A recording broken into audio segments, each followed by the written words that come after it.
very much, Maria and Flux and Aphra for having us, for inviting us to be part of the event. Actually, I'm very excited. And so yeah, I think, sorry, I'm just going to drop this because I'm holding too many things with just two hands. I think I probably should start by explaining what Julie's bicycle is in case, I don't know if anyone has heard of us. Obviously, I think Tilly and Alex have, but has anyone else in the room heard about us?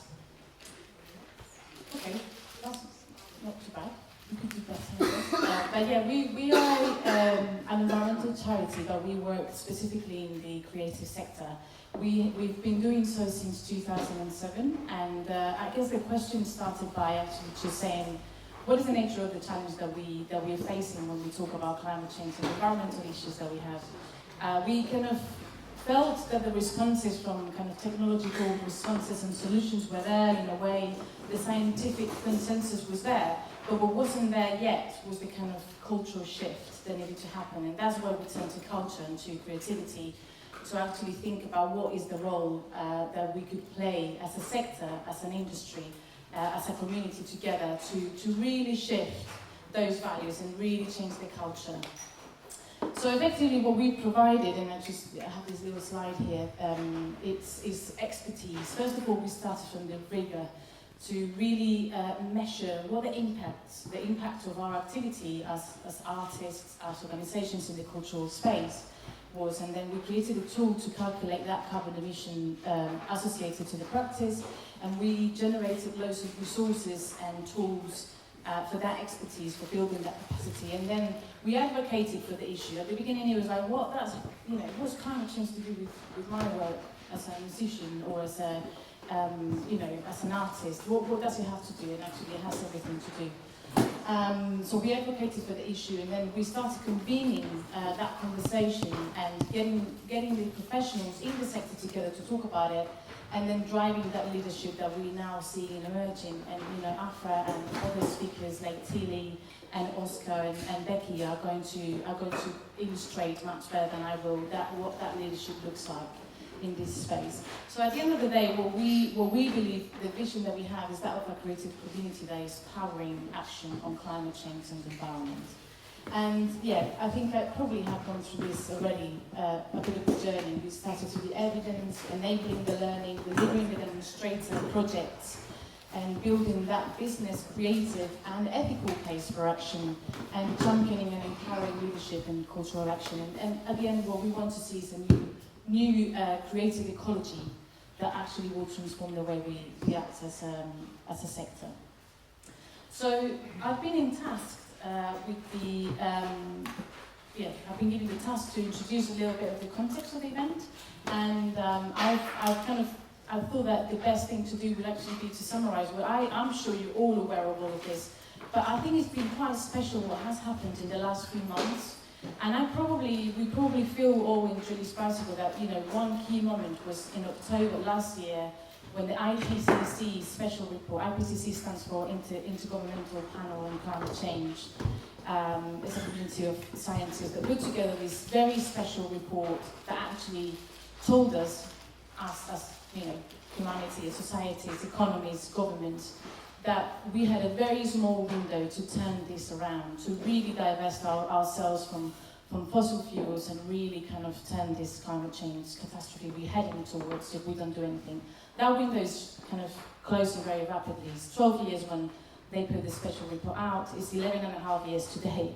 So something really urgent needs to happen, a transformation that actually goes from the individual to the most kind of overarching system that you can think of has to happen. So what we have seen since then is loads of different responses happening, coming from all over the place. And I'm just going to give a few. I'm sure you know of more, and please bring them up later when it's time for you to speak and to kind of bring your opinions and your experiences. But we've seen obviously Extinction Rebellion, just taking the streets really kind of in a very creative way and in a really kind of, I think, healthy and civilized way, actually just showing us what action looks like. We're actually, putting this right up into the agenda of everyone, everyone that wasn't thinking about climate change a couple of months ago, they're now thinking about it. We also see, obviously, Greta Thunberg just being a child who is actually telling us, you know, what we should be doing, and actually just being very blunt and simple about it, but, you know, in a way, very effectively, she's driven this youth movement across the world, and literally she's a child, and is just conveying the message like no one else has actually managed to do up until now, I think. But we also see how culture, as a community, are coming together. I don't know if you heard of Culture Declares Climate and Ecological Emergency. It's basically a movement from the cultural sector that has happened across the country, and different organisations and artists have signed up to this pledge to really drive their emissions down, to really ask for the government to act. To be honest, it's just a little bit aligning to what Extinction Rebellion are doing. And then, just to finalise, obviously the United Nations Biodiversity Report as well, painting this stark picture of what, you know, the state of the natural world is really, and all of that has crystallised today. I don't know if you read the news, but it's incredible news that the government has actually committed to net zero carbon emissions by 2050. It might seem like it's not an ambitious enough target. I think it is. It's the first major economy in the world to commit to such an ambitious target. We have other, like Finland, for, you know, they've committed to 2035, and Norway to 2030. But I think it's a very positive step, and Britain, you know, we have an opportunity now in this country to tag along to that ambition. So, just to come back to what we hear tonight, if we think about what needs to happen, as we were saying at the beginning, about that kind of shift in our values, that transformation, that cultural transformation that needs to happen, and if we think about the arts, you know, as a tool for artists to explore and raise these questions that, you know, what is our place as humans, as, you know, in this world, then, you know, I think we're here tonight basically to explore that question. And Radical Ecology, this event, is inviting us, a number of artists and thinkers in exploring climate change, ecology, sustainable practice and conservation within their work. So the way the night is going to run, and I'm just going to shut up now because I think I'm taking too much time, is that we're going to have a series of speakers, and then basically they will present a little bit of their work and their thinking, and then we'll have a little bit of time for Q&A. So that would be great. Please you know, come in with your questions and your thoughts. And basically I'll introduce another speaker, and then there will be a Q&A and so on. And there will be a little break. We'll all be able to go for a drink, and then we'll come back and we'll have a panel discussion. And I've prepared a few questions, and you know, Flux has prepared some questions as well. But it would be great actually to hear what your thoughts are as well, and just to get you involved in the conversation. So it's, you know, it's very interactive in that sense. So let me just turn the page, because I still have only 2 hands. We're first going to hear from Aphra Shemza. I hope I said your name right. Aphra is a multimedia artist exploring the impact and legacy of technology on our world. She has recently been awarded the Developing Your Creative Practice grant from the Arts Council England, and for her project entitled Solutions for Sustainable Arts Practice. And actually, I was just admiring earlier on, if you haven't had a chance, have a look at her work there. It's very impressive, and, you know, especially those little kind of you know, trunks over there. They hid, you know, it's just an amazing story behind that. So working with abstraction, interactivity and light, Shemza combines traditional sculpting techniques with the latest technology to create her work. Shemza's work in multidisciplinary, making reference to modernism with a renewed optimism. In 2018, she launched Artology, a website is a peer resource for artists who wish to be mindful of their environmental impact with the support of space.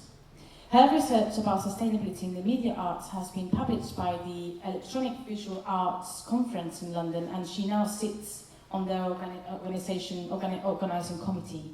In 2016, she co-founded Flux events, here we are, and is a peer networking charity for artists working at the intersection of art, technology and science. Shemza co-curates the yearly programme of talks, exhibitions and events, and oversees the day-to-day running of the charity.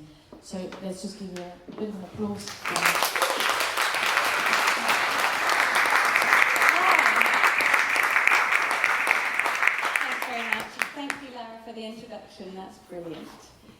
So fantastic to be here. So yes, my name's Aphra. I'm an artist, one of the co-founders of Flux events, a curator, and also more recently a teacher.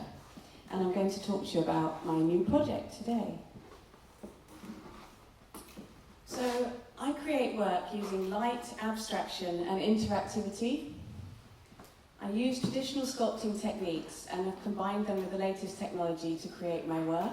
And in doing so, I'm imagining what the role of art could be in the future. I've created a new visual language for a contemporary audience using the most radical technology I have available to me. I often make work using interactivity, and I'm often using an Arduino or a Raspberry Pi, and if some of you don't know what that is, it's a little computer that allows me to take inputs in with a microphone or a distance sensor or a switch, and then output that data into LEDs in my case to create interactive artworks. And I really think that that level of engagement with the viewer is really key in our contemporary world where we're quite bogged down with a lot of visual imagery day to day. So I'd like to talk to you about my project, Solutions for a Sustainable Art Practice. Now, this project was born out of the fact that I create work using technology. And it sort of started making me think about this. Well, if I'm working with technology, is my work going to become obsolete? So what can I do as a media artist to make sure that my work is looked after and has a long lifespan and doesn't get thrown in the bin?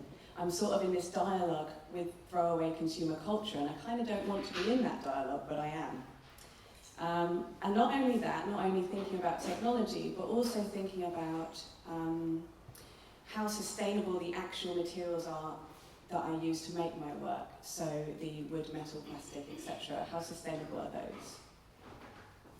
So I received an award from the Arts Council England called Developing Your Creative Practice, and I designed a 3-month artist development program that would enable me to learn the skills I needed to swap out 2 of my core materials, wood and plastic, for sustainable alternatives. So I was lucky enough, I've been at Building Blocks Workshop in Edmonton, which is an amazing makerspace full of all the tools and machines you could ever possibly want to create work. It also has a really budding community of makers and artists, and I think Al's actually in the front here, who's one of the founding members, the director, I think, of Building Blocks. So do go and have a chat to him if you're interested in finding out about becoming a member. He'll just wave now, so you can see who he is.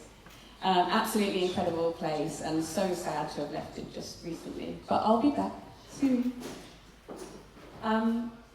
So I've been documented all the process of my artist development program with Claudia, who's just at the front here too. And here you can see my desk every single week I was at Building Blocks. So you can see all the different types of materials and tools that I've been using over the time I've been there. So I'll talk you through my wood workshop and my plastic workshop and what that entails. So my wood workshop, I worked with Archie Hands, who's just also down here. Everyone's in the audience tonight. And he's a master craftsman, amazing carpenter, and works with hardwood. And he taught me over a series of 7 sessions, I think, or 6 sessions, how to take rough sawn timber, which was sourced from a local supplier, a local sustainable supplier, Saunders Seasonings, which is just a stone's throw away from where I have my workshop. So Bruce Saunders, he saves trees from development sites that would have been chopped down and then burnt, basically, to get rid of the wood. That's the fastest way to get rid of it. And he repurposes the timber for creative use. And so that really was really important to me to source my wood from a local supplier that had a good, sustainable, circular economy. So I learned how to take this rough sawn timber, plane and thickness it in the machines and building blocks, drill it, route it, and I need a little bit more patience for this one, Archie will say, create mortise and tenon joints with a hand chisel. So just a huge amount of amazing carpentry skills, just fantastic to learn all of that. And so it's not just, because I'm a light artist, so it's not just learning how to work with the timber, it's also trying to understand how I will embed technology into this. So a lot of that was routing different channels for LEDs to kind of fit into, or the little power packs, etc. And my absolute favourite part of working with wood is the very, very end, where you sand off the surface and then you oil it up, and you just get these beautiful wood grain kind of coming through. It's so satisfying. I've been really enjoying myself. So I've created a new body of work. So some of them, a lot of these works aren't actually here at the moment. But the new body of work has basically been informed by the process of making and learning, and also the material itself. So the wood has, I've left it in a lot of cases kind of organic, so you've got these veiny edges kind of going along, and it's lent itself to the compositions that I'm going to make, basically. So whereas previously I might have had an idea of what the work's going to be before I began, I've now had a much freer form of creating work, where I've really let the material guide me in the process of working with the wood. So this piece is slightly different, and it's on show over here. So it is called Current Climate, and I really wanted to create a work that actually highlights environmental concerns as part of this project. So Current Climate is made from reclaimed walnut timber, and the base itself is made from an eco-ply, which is a recycled plastic. And which is part of my materials research, and I'll tell you a little bit more about that later. So Current Climate is a real-time data streaming piece. It's connected to the internet, and it's connected to 4 different countries and their news sites in the world. So the red light is the UK, the blue light is the USA, the turquoise light is Denmark, and the orange light is India. And every time that climate change is mentioned in the news, there will be a little glitch out on one of the bottoms of those lights. And what really surprised me is it's not really doing anything. So we're not talking about this issue enough. It's connected to the internet. The little lights, they're waiting for their signal. And sometimes it's gone off in my studio, every so often, but not enough maybe. And we need to really be talking about this a bit more. So that's the idea that this work sort of highlights that we need to create more action. So my second part of the project was to create a plastics workshop. And I really, because I work a lot with perspex, I wanted to find a way of creating a sustainable plastic practice. Very difficult to say that. I thought I could get that one in.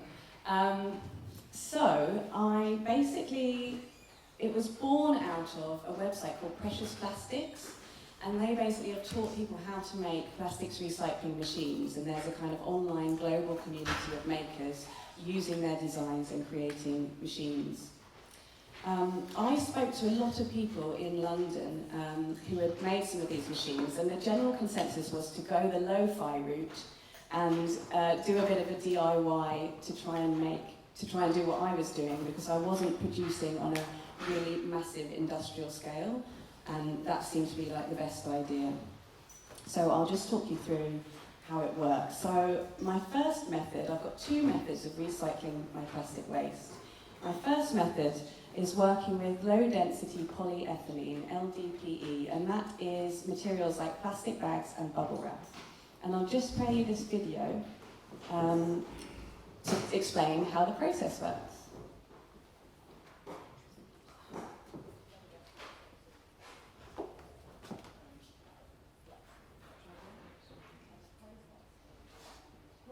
Bubble.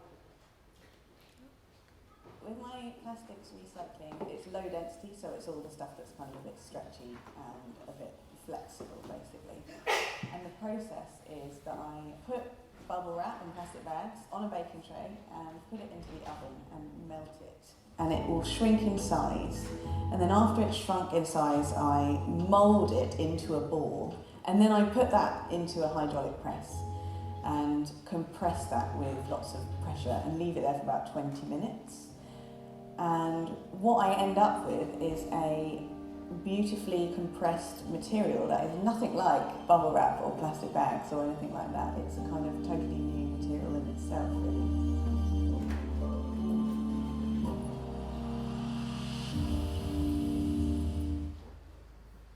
So that's how it works. So that's how I've been working with bubble wrap and plastic bags. So I've created a whole new range of works.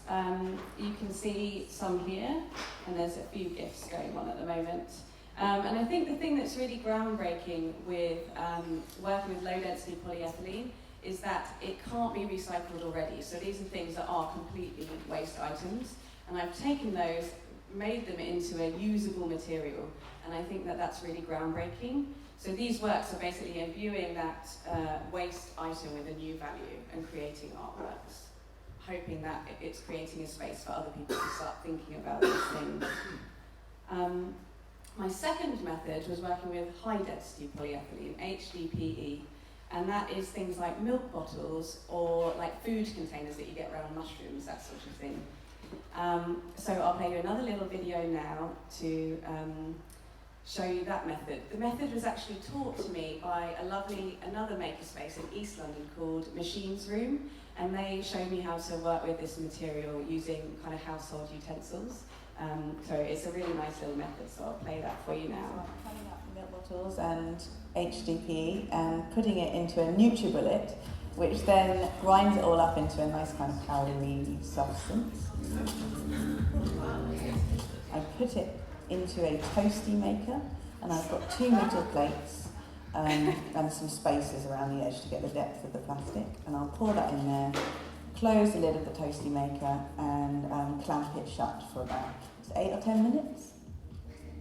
And then I take that material out afterwards, let it cool down, and shape it with a bandsaw and just sand up the lid.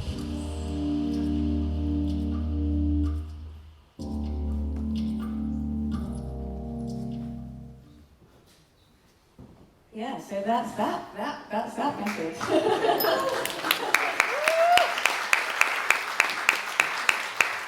you, that's very sweet. And so I've created new works again with this method. The works are quite different from the low density polyethylene because you can't really do marbling with the way that it works because you compress it whilst it's hot. So it was quite difficult to get the colours. So the turquoise tile here is all the milk bottle tops. So I had to save up all my milk bottles in order to be able to make one turquoise tile. So you can see it's quite a laborious process also collecting the plastic and actually processing it. So we've got milk bottles and the milk tops here, and then we've got the brown food containers that are round mushrooms combined with milk bottle tops there. And this method is it's quite different from the low density polyethylene, but it really creates a beautiful, shiny, crisp material that I would think is kind of on par with Perspex if you wanted to use it in that way. So if you want to learn how to do your own plastics recycling, you can come and join me at Building Blocks on Sunday the 23rd of June. There are 6 tickets available for this workshop because the tiles take time to press. So I don't want to rush everybody through it. So do sign up if you want to. I'm sure they'll go like hotcakes. So I just want to quickly touch on a couple of other things before I round off. So my final thing is I've basically not only been making, I've also been researching and collating my research into a peer resource for artists who want to be more mindful of their environmental impact. And this is the outcome of that. So this is called Artology, and it's a website that has a list of links to sustainable suppliers, case studies, links to conservation. If you're thinking about how to deal with those kind of questions in your work, then it has a lot of information on there. And I think that through sort of publicising and sharing my journey and my research, then hopefully we can all start on a sort of journey towards a more sustainable practice. Because if you have the knowledge, then you would probably choose sustainable alternatives, but it's the fact that you don't necessarily have the knowledge all the time to think about these things that maybe will stop us. So that's the kind of idea with that. So I've learnt just an unbelievable amount in the last sort of 3 months, and I'm I've learned as well that there's so much more to learn and to do. So I don't, by any stretch of the means, have all the answers, but I'm really excited to pursue all these avenues and researches further. I've talked to lots of organisations all over the world, and I'm really excited about where this is going to take me. I think that through open dialogue, communication, education and sharing, we can really start to make these necessary and essential changes within the art world and also further afield. So thank you very much. It's been great speaking to you.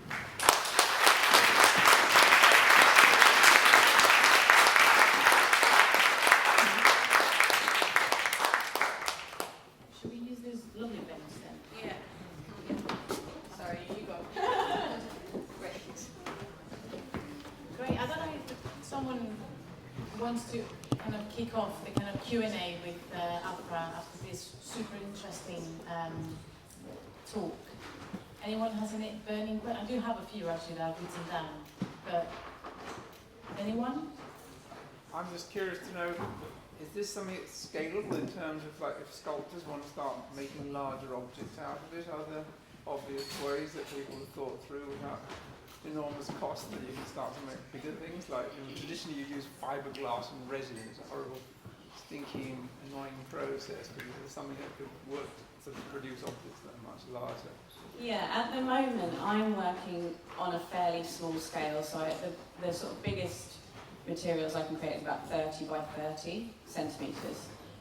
There are other organisations that are working with similar techniques, and they would be using a much larger compression hydraulic press. You would need a giant press. You would need a giant press, yeah. And that is absolutely possible, and people are doing it. And there's also, you can hire different machines that would allow you to do this. There's kind of the precious plastics, they're on a bit of a larger scale, they're machines, and so you would be able to scale it up, I think. So we have this gentleman here. So, what led you to do it yourself, so to speak? Was it because you wanted the creative control of creating that material, rather than looking for somebody who'd already made these materials for you? So basically there's some organisations that have worked with recycled plastics, but for a single maker, a freelancer basically, the prices of the material are just phenomenal. So it would cost £350 for one sheet of recycled plastic. So if you're trying to make a sculpture in your maker, you have to spend £350 straight out on the material, which is kind of just a bit crazy for somebody like myself. So the idea was to work with my own waste and my community's waste, rather than to outsource that and then to create something that is as big as I can manage, kind of thing, and then just work within those parameters. Yeah. Have you any idea of the cost saving then? Cost saving, well, I mean, it's pretty much free, apart from I bought an oven and a hydraulic press, which was about maybe £200 investment. Then it's all waste material, and then my time. So, I mean, it's pretty good, pretty cheap. I think that the organisations out there doing this technique with plastics, they're thinking about construction materials or even like outdoor furniture materials. They're actually just probably on a kind of complete different scale than, Yeah, so it's like pallets, basically. They would sell you 100. So if they sell you one, it's £350. Yeah. If they sell you 20, it's cheaper, but what are you going to do with it? Yeah, it's difficult. It becomes waste. Yeah. Simple question. How did you, in both your techniques, how did you stop the plastic sticking to the hydraulic press and the cheese toasters? So, the hydraulic press, I've used a shiny material, which is like an ultra gloss. Basically, I just found some material that I had left over, and it's sort of like a gloss finish on a piece of wood, so it just comes off, it doesn't stick. And with the sorry, I couldn't see where you were. The toasty maker is stainless steel plates, so they're mirror polished, and it doesn't stick either to that. Yeah, exactly. Yeah, in between. Yeah. So, yeah, there's someone else. Yeah. I see part of the materiality of your work is light and electricity. How do you deal with the sustainability of that actually? Yeah. So the technological side of things is to be continued. But I've done a lot of research on sort of conservation and how you might keep things lasting. So the idea of using light would be that you use light sources that would be able to be replaced in the future. So as well as using LED, which is fairly low lifespan, you would also look at using lights that can be swapped out for another light in the future, so that what you're using won't become completely obsolete, so your artworks won't die. Sorry? No, not for us. And obviously using light and using technology is slightly contradictory when we're talking about sustainable practice, and this is something that we're going to go into really in depth with in the panel, so we might discuss that a bit more then. But yeah, it's definitely something that I'm looking into, and we'll keep exploring as we go. Yeah. So I have a question before we run out of time, and it's something that keeps on coming up when we talk to artists about introducing the concept of being environmentally aware of the impacts of the practice, that sometimes it might seem as a limitation to your creativity or to your ability to express your idea through the materials. How do you feel about this? And did it present just challenges, or did it bring opportunities and new collaborations or new ideas? Yeah, so it basically, how I've been creating work is very different to how I used to create work, and so there has been certain restrictions in working with these types of materials and these types of ideas. But for me, it's been really exciting to kind of learn and make in a new way, because I think that's what being an artist is. You're sort of challenging yourself constantly, and that's what keeps you on your toes and keeps you interested in bothering to make anything. If you already know how to make everything, what's the point? And I think it's the thing that stopped me the most was not having the time and the funds available to take time out of having to be like a commercial artist, to actually understand and educate myself. And I think that's the most restrictive thing, really. I think once we have the knowledge and education about sustainable suppliers and different options, then we can sort of make our choices before we even start thinking about what the work is in a sustainable way. Yeah. Great. So I think we'll probably wrap it up here, because I think we're running over already. So thank you very much, Aphra. Very inspiring.